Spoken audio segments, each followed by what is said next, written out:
Now, the Chevy Sports Report. The Red Sox have slipped the past few days, losing 3 games in a row. Last night in a late rally, came up just short as the Sox lost by 1 run in a Game 1 of a series with Houston. Garrett Crochet, not like himself. He took the rare loss as he gave up 5 runs in 4 innings. Boston, however, stormed back to score 4 runs in the 7th, but stalled there, losing by a lone run. Another tough 1-run loss for this team, but Alex Cora not phased as his team is still in the thick of the wild card standings. It was a fun game, tough one, right? But we battled, and we did some good things today. We just got to show up tomorrow and try to win again. And I think offensively we're very capable, right? I think Javier got away with some stuff. We hit some balls hard, really hard, and then he made adjustments, and he was able to spin the ball against righties. His fastball started playing a little bit more later in the game. He's one of the best out there. The Patriots had the day off as they flew out to Minnesota. Tomorrow and Thursday, they'll have joint practices with the Vikings ahead of their second preseason game on Saturday. New England continues to move in the right direction, especially on the offensive side of the ball. To me, the greatest part about training camp is you have an opportunity to see different things, experience things you've never experienced, either with the group that you're out there with or within our own system. Against different defenses, our defense, Washington, Minnesota this week. And all of those, to me, are super valuable for us. And as a reminder, we got the Pats Saturday at 1 p.m. here on Fox Providence. Rhode Island native Liam Cohen continues to get comfortable in the head coaching chair in Jacksonville. This video from his tenure in Tampa as the offensive coordinator. The Jags lost their first preseason game a few days ago, but Cohen is pleased with how the team has handled the summer grind ahead of year 1 under a new head coach. Yeah, it's presented its challenges, but also it's been really fun, I'll say. I mean, these guys have done everything we've asked them to do from a work ethic standpoint, the way that they practice, the way that they are in the meetings, and how we go out and play. Obviously, the other night wasn't the result we'd like to have, but they've worked their tails off, and I've appreciated that. It's been fun to be a part of it and to watch these guys go out and work every day and to help lead this organization in the right direction. That'll do it for 12 Sports. I'm Patrick Scanlon. Another hot one here at week 2 of training camp for the New England Patriots in Foxborough, and today's all about protection. Well, that kind of protection is important. We're talking about the O-line protecting Drake May. I got to talk to Morgan Moses about working with the young O-lineman. I've been honored to have one of the best left tackle to ever play this game in Trent Williams, to be under his wing for several years and learn those things. So it's always been my duty to get that back to the guys. And when you talk about Will, you talked about him being intense, and you like seeing that from him. No, 100%. What's the best thing you see from Will so far? Oh, man, he's hard on himself, man. Last Last week of training camp here in Foxborough for the New England Patriots, and this week, ball security equals job security. And no one knows that better than Ramondre Stevenson. Last season, Stevenson coughed up the football 4 times in the Patriots' first 4 games. And in last Friday's inter-squad scrimmage, Stevenson fumbled the ball yet again. Heading into this week's matchup with the Commanders, taking care of that football's top priority. Friday night gave a little nod to the past before setting up the future under head coach Mike Vrabel. Tom Brady, legendary Pats QB, enshrined in bronze, the statue outside of Gillette Stadium. Summer practice wrapping up here in Providence. We got our first look at the team in year 3 under Kim English. Team went 12-20 last year after some injuries, looking to rebound this season. And Corey Floyd Jr., redshirt senior, going to be a major part of this team's success if they have it.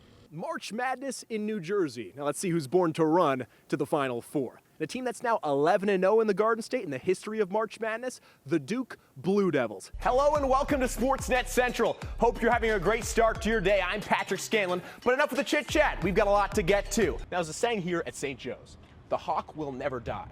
They're going to continue to not die and make their way to March Madness for the first time since 2016. They're going to have to win the A-10 tournament. And it's really hard to do that without a double bye. But which one stood out more to you? I mean, a 24-5 win, you'd have to go with the offense, right? I mean, 8 different Cuse guys had 2 or more goals, but I'm going to have to go with the defense. 2 scoreless quarters. The first 25 minutes of the game, perfect for the Syracuse defense without a goal. And Jacksonville only scored 1 of their goals from a set offense. So when the Syracuse defense wasn't in transition or a man down, they were perfect. 24 goals is good. 24 goals will win you a lot of games, and it's flashy, it's fun. But that defense, it'll be the real reason they have a shot at Foxborough and a shot at the national title. I'm Patrick Scanlon. We're outside Addition Financial Arena after number 7 Kansas blows out UCF 99-48.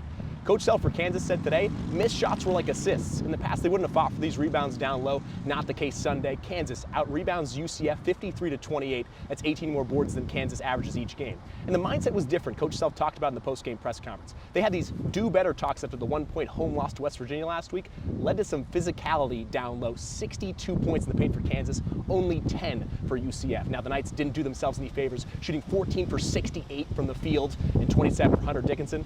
More than enough to coast Kansas to the 51-point win, the largest conference road win in Jayhawk history. Now, Kansas goes back home to host Arizona State on Wednesday, while UCF hosts Colorado. In Orlando, I'm Patrick Scanlon. Syracuse struggled late without a field goal for the last 4 minutes because Syracuse was pestered with a Georgetown defensive zone. In a press conference, Ed Cooley called it interesting. The fact that he'd run a zone against a Syracuse team, said Boeheim was probably yelling at him or clapping at him somewhere. He wasn't sure which was which. At the Broadview Center, we just saw Bryant take down Albany 89-79. And Bryant, now the only undefeated team left in America East Conference play. Syracuse out-rebounded Pitt 45-31, and Eddie Lampkin had a career-best 23 boards on the night. But when Red Autry was asked why they lost this game, he pointed to a simple fact: rebounding. So don't check the stat sheets, but when it mattered most, we couldn't get our own boards. Syracuse 6th ranked, coming off their first loss this season on the road to Maryland. Playing Harvard, number 15 at home. How you like them apples?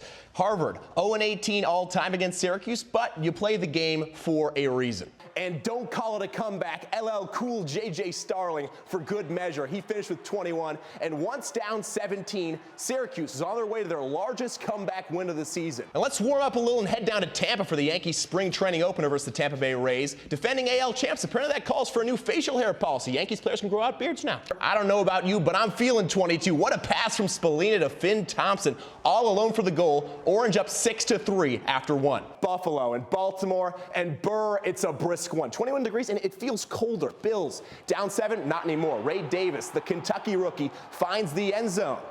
Now let's head to the Great American Race, the Daytona 500, but not until a 4-hour rain delay. We're going to show you all 4 hours of that delay, but I'm hearing we might not just have enough time. We go over to Patrick Scanlon. March Madness is here, and Syracuse may not be dancing, but the men's side of the ACC still has 4 tickets punched to the big dance. Duke, Clemson, Louisville, and North Carolina. Here's what you can expect this March from these 4. Let's check in with the East region and the current AP #1 team, Duke. A dominant run in the ACC tournament has them primed for more. But the main question lies with the main event, Cooper Flagg. The top freshman in the country missed Duke's last 2 games with an ankle injury. Will he be a go for Friday? Head coach John Shire expects him to play. If they can make it to the second weekend, 2-seeded Alabama may stand in their way.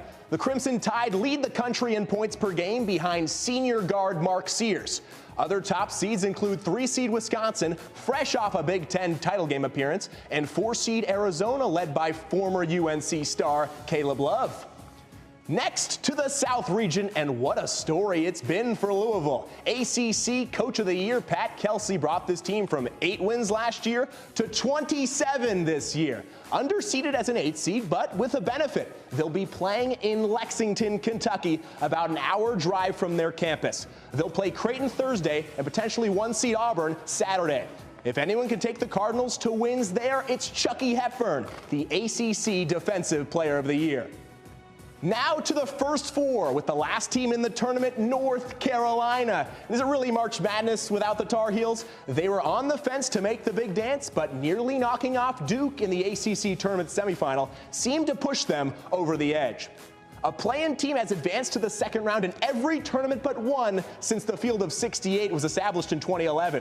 North Carolina could have a chance to keep the streak alive if they can get past San Diego State tonight. Finally, the 5-seed in the Midwest region, Clemson.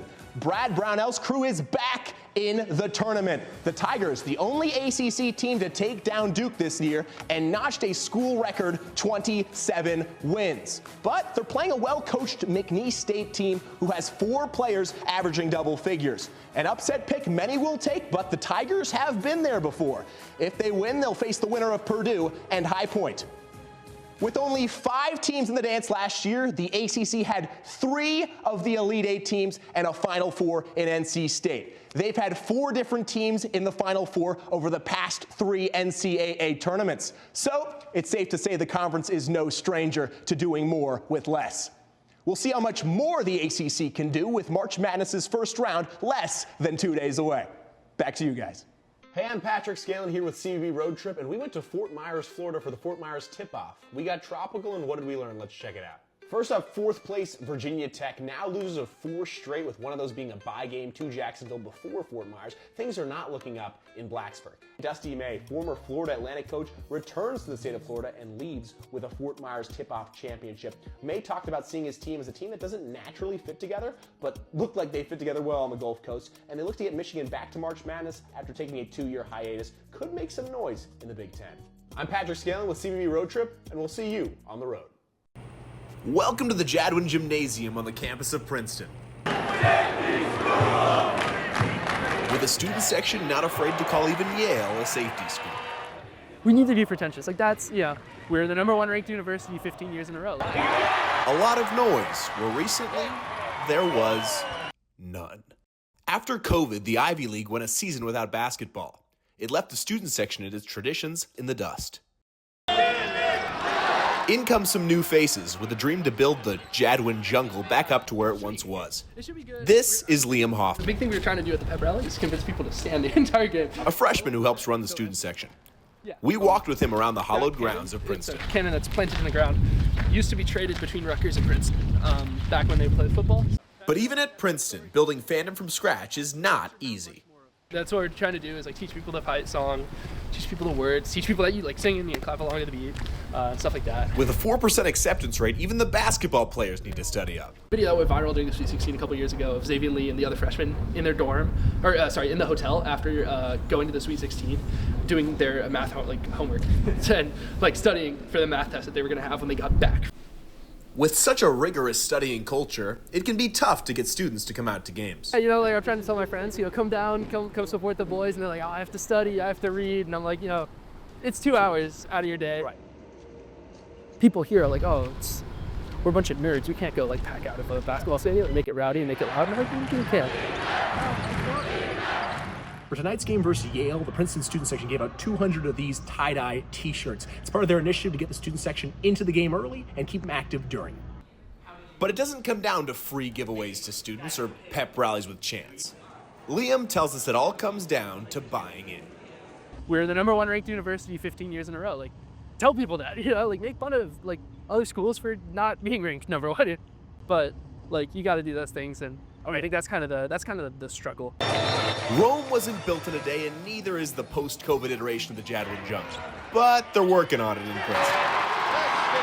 They'll be sending students up to the Ivy League tournament with free tickets next Friday if the Tigers can secure a top 4 seed. In Princeton, I'm Patrick Scanlon, NCC Sports.